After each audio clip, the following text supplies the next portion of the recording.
A good matcha set can really make a difference when it comes to preparing a bowl of matcha tea. This set usually consists of 5 items, but you can also use more or less as you see fit. In this video, we're going to discuss the pieces that make up the perfect ceremonial matcha set and talk about the benefits of each utensil. Before we get started, it would really mean a lot to us if you could subscribe to our YouTube channel and stay tuned for future tea videos. We have hundreds of different tea videos covering all sorts of topics related to Japanese green tea, but for this episode, we're going to focus specifically on matcha sets.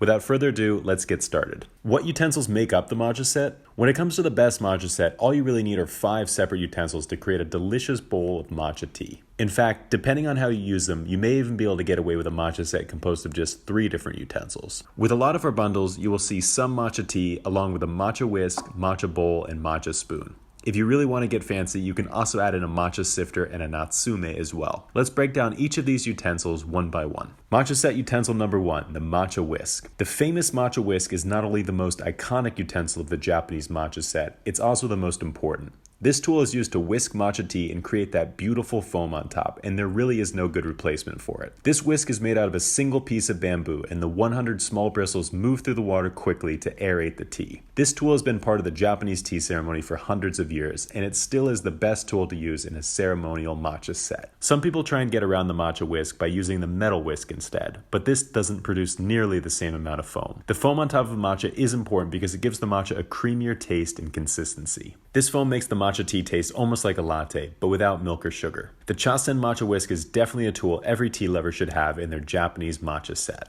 Matcha set utensil number 2, the matcha bowl. The matcha bowl is the largest utensil of the matcha set. You will find this in both the ceremonial matcha set as well as the matcha set to use at home. If you compare it to a regular bowl, a few things will stand out to you. First, the bowl has a very cylindrical shape to it. This makes it easier to whisk up the matcha tea without spilling it. If you were to have a normal bowl design that tapers off towards the bottom, you may not have enough space at the base of the bowl for full whisking motions. This design maximizes the whisking space of the matcha bowl. The matcha bowl is also heavier compared to a regular bowl. This heavy clay retains a lot of heat, so as long as the matcha bowl is preheated before using it, it can keep the matcha warm for long periods of time. If you take part in a Japanese tea ceremony, you will notice the tea master pouring hot water into the bowl before preparing the tea. If this step is skipped, the heavy clay will immediately absorb the heat from the matcha tea, and it will become cold much more quickly. A properly heated matcha bowl will also keep your hands warm while you're drinking the matcha tea. Finally, the matcha bowl is beautifully decorated. You may see more complex patterns with animals or flowers, as well as simple patterns with just a few brush strokes. This design actually plays a small role in the Japanese tea ceremony. During the tea ceremony, the guests will turn the bowl so that the pattern faces the other guests. This is done out of a sign of respect, so the other guests can view the most beautiful side of the matcha bowl as they drink the tea. Matcha set utensil number 3,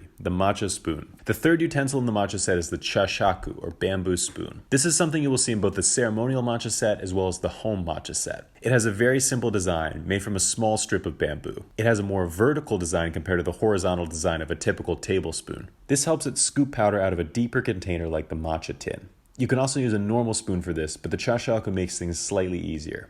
The bamboo spoon also works surprisingly well as a measurement device. During the Japanese tea ceremony, you will see the tea master use 2 large scoops of the Chashaku to measure out the powder into a matcha bowl. This comes out to just about 2 grams of matcha powder, which is exactly what you want to use when you make matcha tea at home. If you don't have a scale at home, 2 heaping spoonfuls of the Chashaku may just be the perfect amount of matcha powder. Matcha set utensil number 4, the Matcha Sifter. The Matcha Sifter is one of the more overlooked elements of the matcha set. You will not find this in a ceremonial matcha set, but that is because the matcha comes pre-sifted. The reason sifting is so important is because of the small clumps that form in a matcha. As soon as the matcha powder is exposed to the humidity in the air, it will begin to form clumps, just as you would see in something like flour. These clumps don't mean that the matcha has gone bad, but they will interfere with the drinking experience of your matcha tea. The clumps prevent the matcha from mixing evenly into the water, so rather than a smooth, consistent flavor, some sips of the matcha tea will be rough and bitter. The solution to this problem is to simply get a metal sifter for your matcha set and sift the powder through it before adding it to the matcha bowl. This method takes only a few seconds, and you will be surprised at how much of a difference it makes.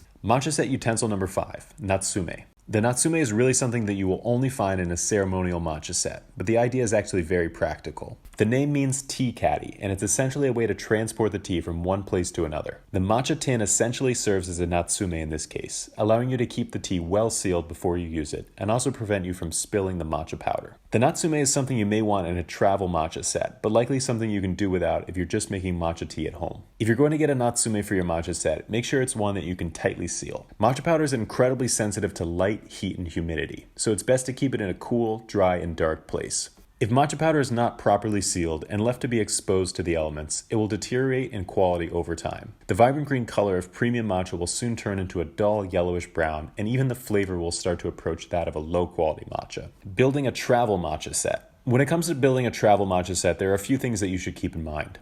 First, some of the utensils can be quite fragile, particularly the matcha whisk. The matcha whisk that we sell come in a protective case, so you can use it when traveling so that you have an extra layer of protection between the fragile bamboo and everything else you're traveling with. The second thing to consider when building a travel matcha set is the weight. This is particularly a problem when it comes to the matcha bowl, which can easily outweigh everything else put together. When you travel, it's best to leave the bowl at home and use whatever bowl you can find where you're staying. It may not be quite as easy to mix the matcha tea in a cereal bowl, but it's worth it to avoid the extra weight in your carry-on. Where can you buy the best matcha set? When it comes to finding the best matcha set, you can find quite a few options on our website, neoteas.com. For beginners, we recommend the bundle that includes the matcha sampler, matcha whisk, matcha bowl, and matcha spoon. With this matcha set, not only do you get everything you need to begin your journey into matcha, you also get to try 21 different kinds of matcha tea sourced from all over Japan. These are some of the best teas grown without the use of pesticides, and we found them by meeting dozens of small farmers all around Japan. When you purchase a product, you're not only supporting us, but also the incredible work done by dozens of farmers all across Japan. I hope you all enjoyed this video. If you have any questions, please feel free to leave them in the comments below. It would really mean a lot to us if you could subscribe to the YouTube channel and stay tuned for future tea videos. But until then, we'll see you next time.